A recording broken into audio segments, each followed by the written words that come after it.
வண்டி பார்த்திங்கன்னா Alto K10 23 model.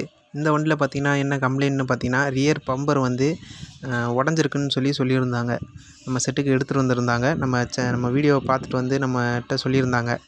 பார்த்திங்கன்னா எந்த அளவுக்கு வந்து பம்பர் வந்து பிஞ்சு இருக்குன்றது உங்களுக்கு தெரியும். ஹோல்டர்லாம் உடஞ்சிருக்கு. இதை தான் வந்து நம்ம வந்து கஸ்டமருக்கு வந்து ரெடி பண்ணி கொடுக்க போகிறோம். இந்த வண்டிக்கு வந்து நம்ம வந்து பம்பரையும் ஹோல்டரையும் வந்து செட்டாகவே நம்ம வந்து மாற்றிடலாம். நான் உங்களுக்கு வந்து பம்பரையே தனியாக கழட்டி உங்களுக்கு நான் இந்த வீடியோவில் காட்டுறேன். மறக்காமல் வீடியோ ஃபுல்லாக பாருங்கள். லைக் பண்ணிடுங்க, சப்ஸ்கிரைப் பண்ணிடுங்க. இது மட்டும் இல்லாமல் போன தடவை நம்ம வந்து ஸ்விஃப்ட்டுக்கு வந்து கியர் பாக்ஸ் ஃபுல்லாக பிரிக்கிறத வந்து வீடியோவை போட்டிருந்தோம். அந்த வீடியோவுக்கு நல்ல சப்போர்ட் கொடுத்தீங்க, நல்ல ரீச் கொடுத்தீங்க. அதே மாதிரி இந்த வீடியோக்கும் சப்போர்ட் பண்ணுங்கள், சப்ஸ்கிரைப் பண்ணுங்கள். மறக்காமல் லைக் பண்ணிவிட்டு வீடியோவை பாருங்கள். நிறைய பேர் லைக் பண்ணாமல் வீடியோ பார்க்குறீங்க. எல்லோரும் ஒரே ஒரு லைக் மட்டும் பண்ணிவிட்டு வீடியோவை பாருங்கள். நம்ம வீடியோக்குள்ளே போகலாம். பார்த்திங்கன்னா நம்ம வந்து பம்பரை வந்து ஃபுல்லாக நம்ம வந்து கழட்டி எடுத்தாச்சு. பார்த்திங்கன்னா நம்ம இதுக்கப்புறம் பிரிச்சிடலாம். ஃபுல்லாக நம்ம வந்து கழட்டியாச்சு. நம்ம மட்லாஃப் இதெல்லாம் கழட்டியாச்சு.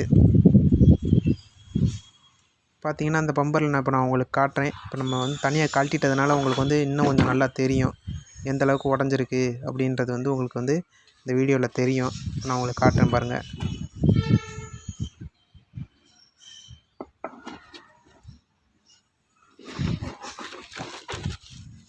ஹோல்டர்லாம் பார்த்திங்கன்னா பாதி உடஞ்சிருச்சு. கஸ்டமர் வந்து என்ன இதுன்னு சொல்லலை, ஆனால் இந்த அளவுக்கு உடஞ்சிருக்கு.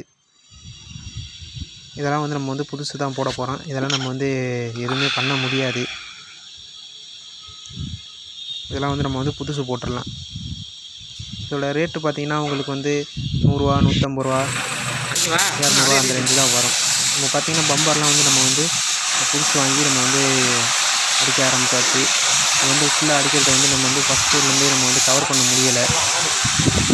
கொஞ்சம் சின்ன இதனால நம்ம வந்து கவர் பண்ண முடியலை.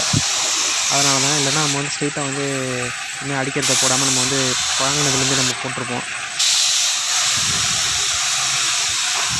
இந்த மாதிரியான சர்வீஸ் உங்களுக்கு வேணும்னா மறக்காமல் வந்து கமெண்ட் பண்ணுங்கள். நானே உங்களுக்கு வந்து மெசேஜ் பண்ணுறேன்.